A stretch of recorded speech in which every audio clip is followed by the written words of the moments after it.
My name is Thorsten. I'm working for a company called HHLA Sky, or HHLA Sky as we call it in Germany, and we're providing UTM service, among other things, and that's what I want to talk about today.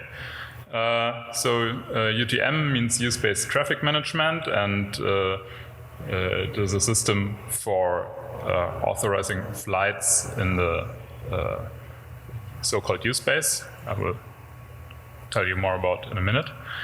And we have an implementation of that in Q ground control, so you can authorize flights from within Q ground control.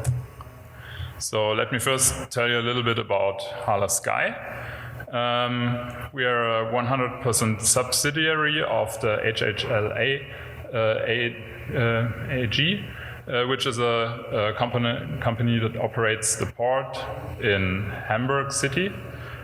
And so we are mainly this is mainly a logistics and transportation company, but as such it is part of a critical infrastructure, and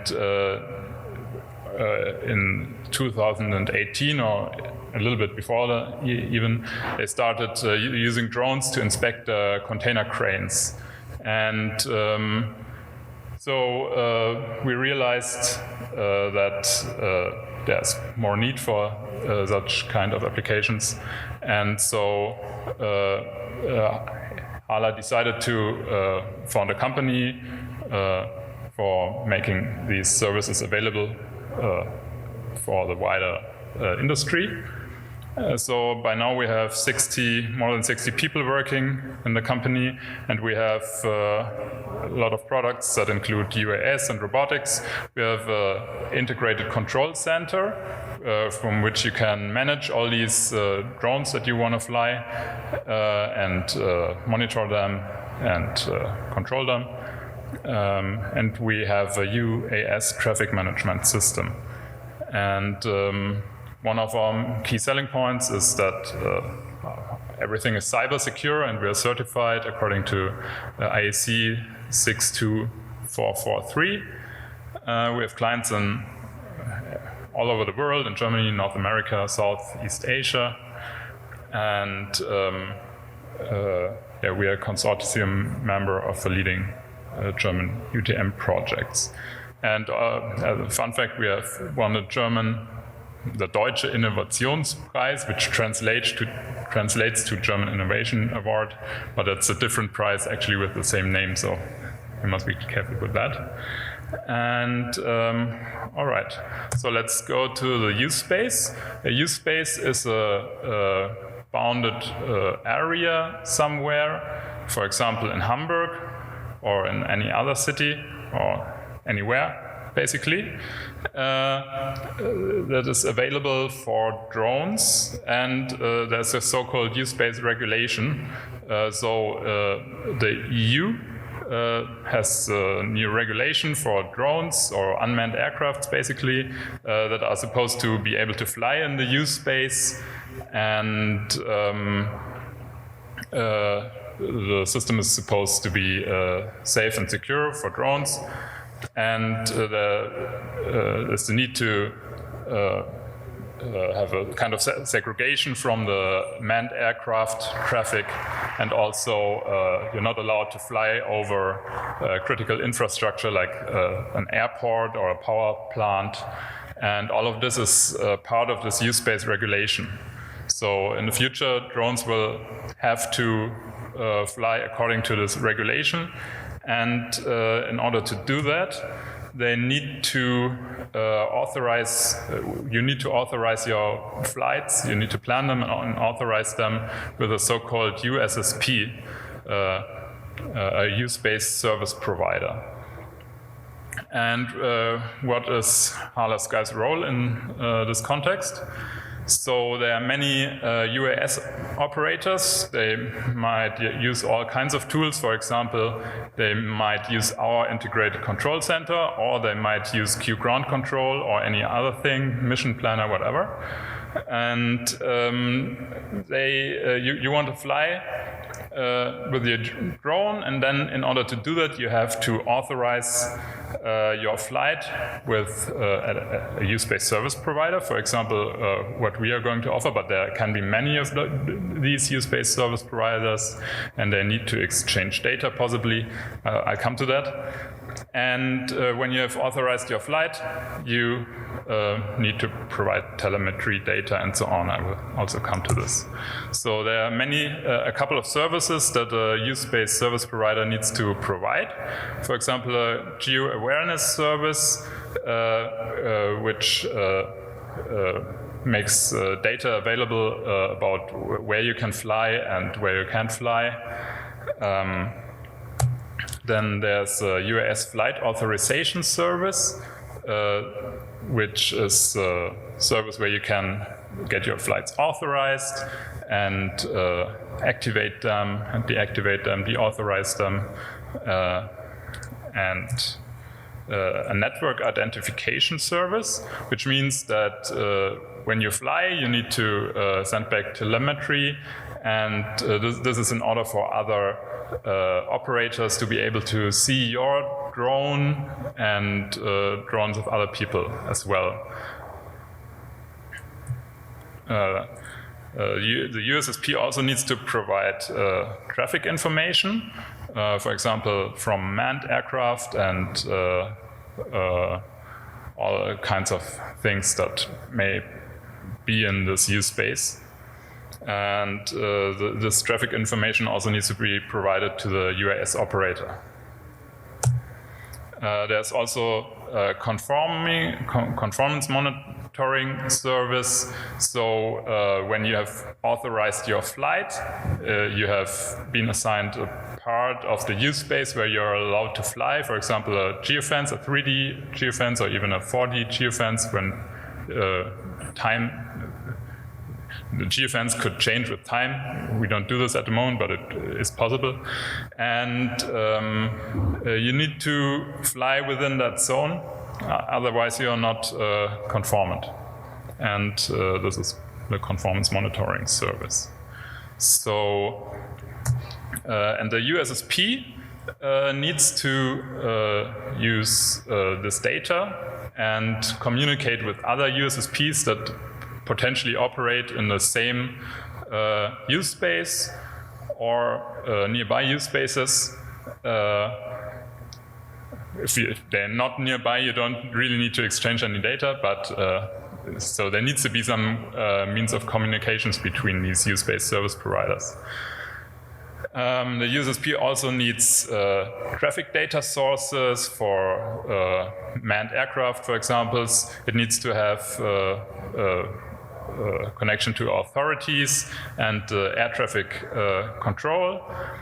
And especially in the EU, the lower two parts can commonly be transferred over a common protocol. But this is just a technical point. So,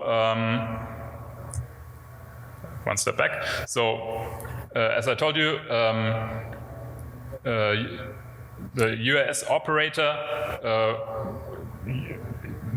hopes to use the tools that they are already used to, for example, Q-ground control. And so someone needs to implement this into the existing tools. And what we have done is start an implementation into Q-ground control. So people can easily authorize their flights with Q-ground control. And I have a demonstration video for this.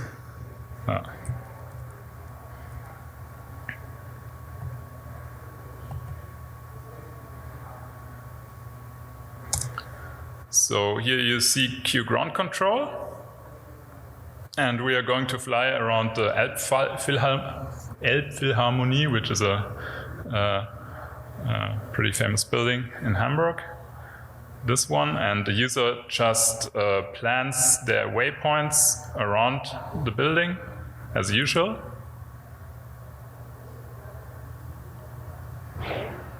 Then you need to provide a geofence.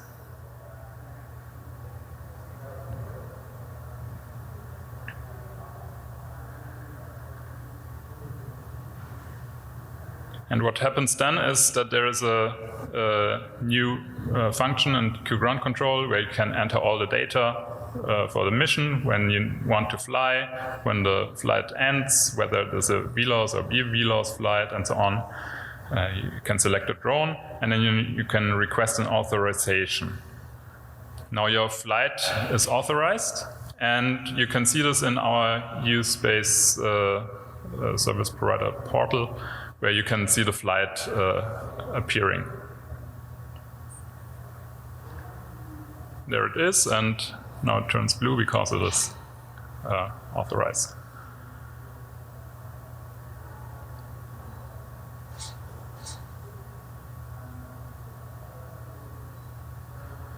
You can see an overview of the authorized flight. There's a 3D view of Hamburg. You see all the data. You can view it from different angles.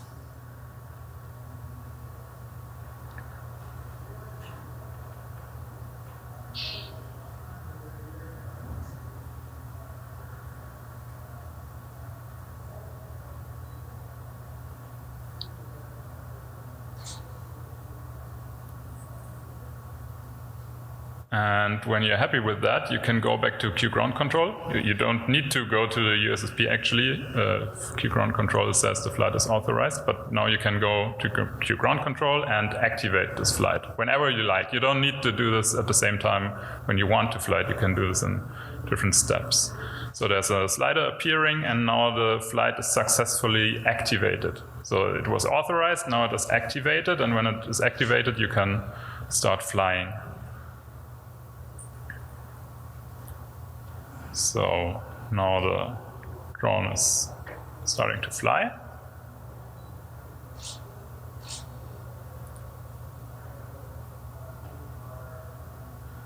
And you can also see this in the web interface from the USSP. So there's a situational awareness component. You can see all the flights that are there as well. And we are going to find ours.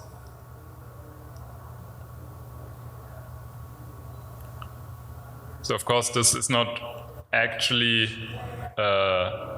used in this scale, but this is all simulation so far, so all of these drones are simulated. But it doesn't really matter, so QGround control doesn't a priori know that.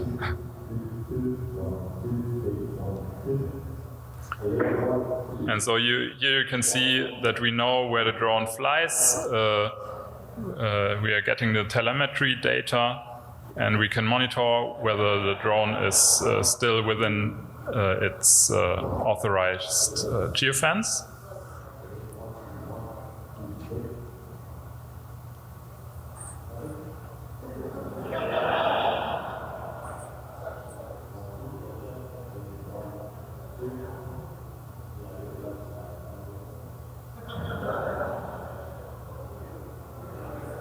And the same, of course, happens in QGC.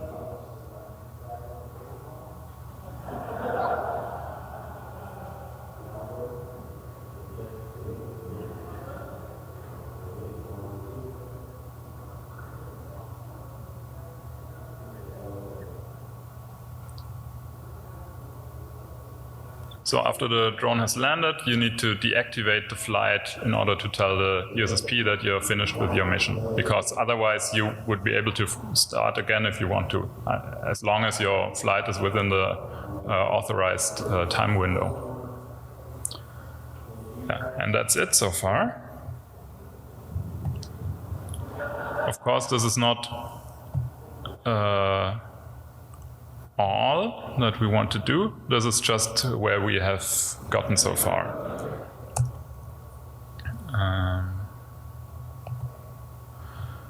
And so the idea of all of this is that we want to embed this UTM service into these tools, Q ground control or ICC or other tools. So the user has an easy experience. You don't need to file forms or anything like that. You can do all of this automatically and from within the tools. And there's a digital network connecting all the USSPs and all the data sources and so on. So everything is online and there's no paperwork to be done. In order to advance this, we have founded with other people, Rishi, Govind, the UTM adapter working group for QGC. And we have gotten basically to now. So before all of this, there was a specification phase, and we've collected the service requirements. We have made an API definition, exchanged that with Rishi, and integrated this with our UTM system. And now the implementation has started. So all of this is going to be implemented in QGC. And this is where you come in. So if anyone wants to likes to join and be part of this, you can work with us together. There's still implementation to be done. There's testing to be done and evaluation, user feedback, everything. So of course this is in a very, very early stage because there's no existing use space at this point in time, but there's going to be, these use spaces are going to appear, and this is when things really start to get much more fun.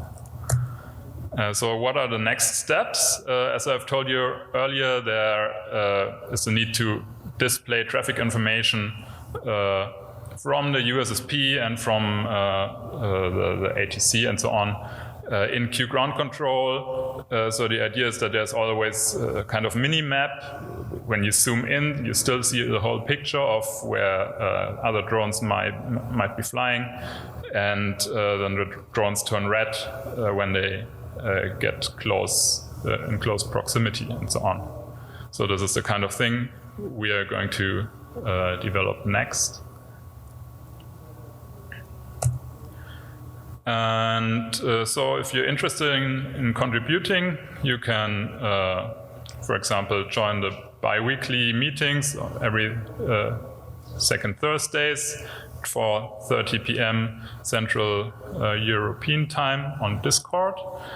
And so there's still the possibility to contribute to the requirements definition, to the UI development. You can contribute to the evaluation of the project and documentation of the GitHub repository, which you can access through this QR code.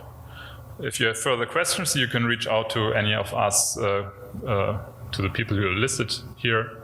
We are all at the conference at the moment. Yeah, and that's it. Any questions? Thank you. Are you doing automatic authorizations through FAA grants? Through FAA grants, or are you only in Germany? This is so far only regarding the use space regulations in Germany, although we want to integrate it also with the equivalent US regulations. And I think Govind is probably here to tell you more about that, because I have only been working on the EU side of the things. But of course, the general idea is that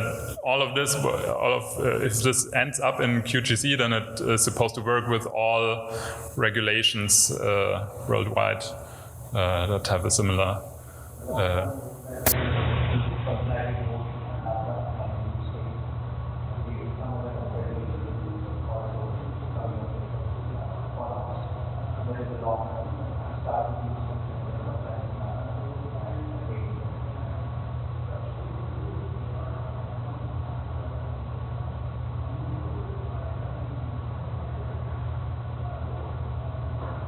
Yes.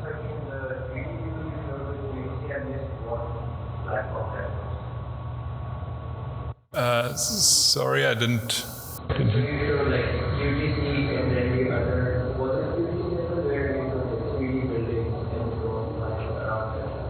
Yeah, so you mean in the video?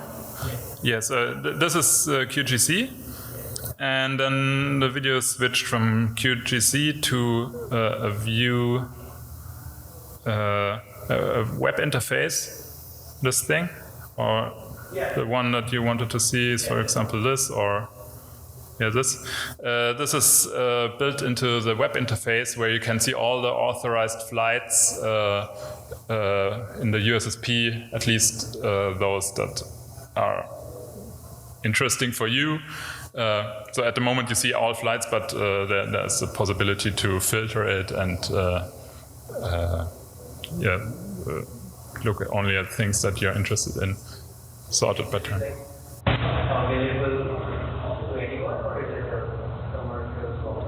So this part is proprietary, but the QGC component is freely available. So there's a GitHub repository for that.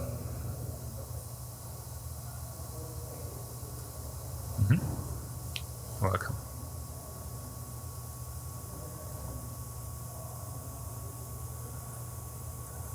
Okay, I don't see any more questions. Thank you.